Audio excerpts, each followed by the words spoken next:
Hey Vikings Nation, are you ready for some real talk about the future of our offensive line?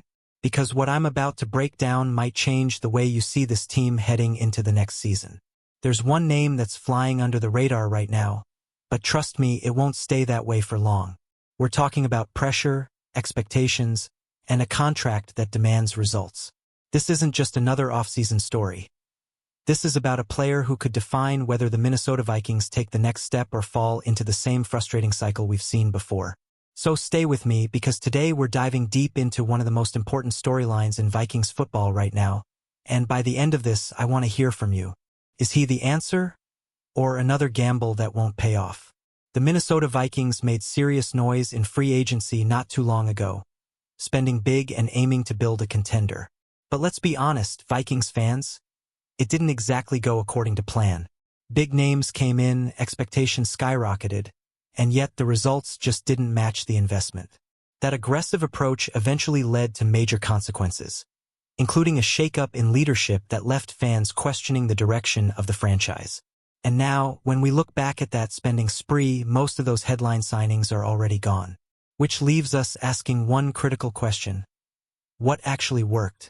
Out of all those big moves, one name still stands tall on the roster: Will Fries. And now all eyes are on him. He wasn't just another signing, he was the signing. A 5-year, $88 million deal that made it clear the Vikings saw him as a cornerstone piece, not just a short-term fix. But with that kind of money comes serious expectations. And Vikings fans know better than anyone. If you're getting paid like a star, you better play like one. Now let's talk about his first season in Minnesota, because this is where things get interesting. Fries wasn't bad, but he also wasn't dominant. His Pro Football Focus grade hovered around the low 60s, which puts him in that solid but unspectacular category. And for a guy making over $17 million per year, that's not exactly what you're hoping for. You want impact. You want consistency. You want a player who changes the game, and so far we haven't fully seen that version of Fries in purple. But here's where the story gets deeper, Vikings Nation, because context matters. Before arriving in Minnesota, Fries had a breakout stretch with Indianapolis that showed flashes of elite-level play. The problem? It was a very short sample size. Just 5 games. That's all it took for teams to believe in his upside, but also enough to raise serious concerns about risk. And then came the injury. A fractured right tibia that ended his season early and left teams wondering if he could bounce back. That didn't stop the Vikings from making a massive commitment. They believed in his potential, and now we're seeing whether that belief will pay off. To his credit, Fries answered one major question right away: durability. He came back fully healthy and didn't miss a single game in the 2025 season. 17 games. Every snap. In a season where the Vikings' offensive line was hit hard by injuries, he was the one constant. And that matters, because availability is value in the NFL, especially in the trenches. But durability alone isn't enough. Vikings fans aren't just looking for someone who shows up. They want someone who dominates. And that's where year 2 becomes absolutely crucial. This is the season where good players either become great or get exposed. One of the biggest factors that could change everything for Fries is the performance of the players around him.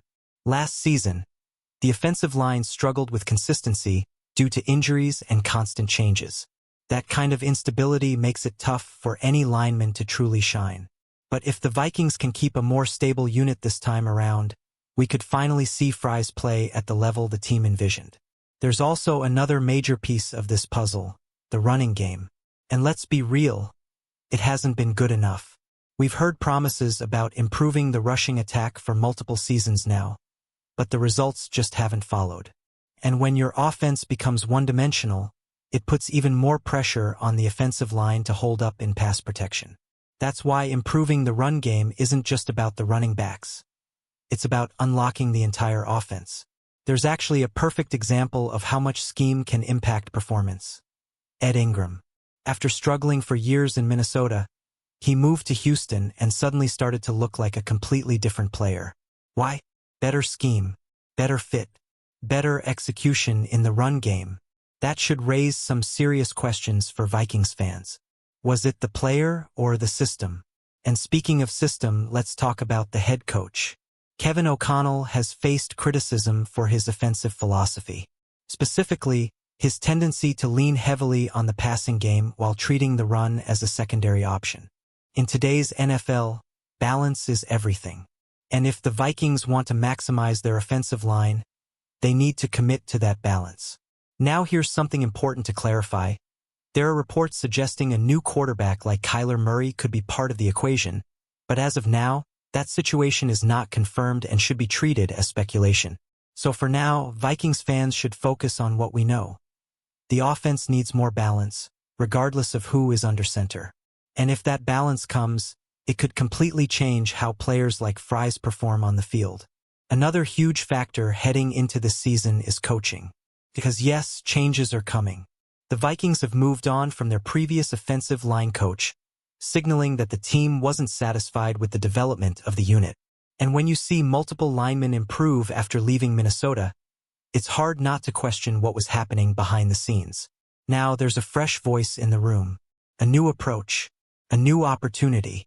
Keith Carter steps into a bigger role, and the addition of Frank Smith brings valuable experience, especially with offensive line development. This could be a turning point, not just for Fries, but for the entire unit. Sometimes, all it takes is a new perspective to unlock a player's full potential. And let's not forget, Fries is still in his prime. He's entering the stage of his career where players often make their biggest leap. The physical tools are there. The experience is growing. The opportunity is right in front of him. Now it's about putting it all together. This is why 2026 feels like a defining year. Not just for Will Fries, but for the identity of the Minnesota Vikings offense. If he steps up, it validates the investment. It stabilizes the line. It elevates the entire unit. But if he doesn't, then serious questions will start to surface about that contract and the team's decision-making. So now I've got to ask you, Vikings Nation, what do you think? Is Will Fries about to break out and become the anchor this offensive line desperately needs? Or are we looking at another case of potential that never fully turns into production? Drop your thoughts in the comments right now. I want to hear from the real fans. And if you love staying on top of the latest Minnesota Vikings news, don't forget to like, subscribe, and share this with your fellow Vikings fans. Because this season, it's all about proving who we really are. Skol.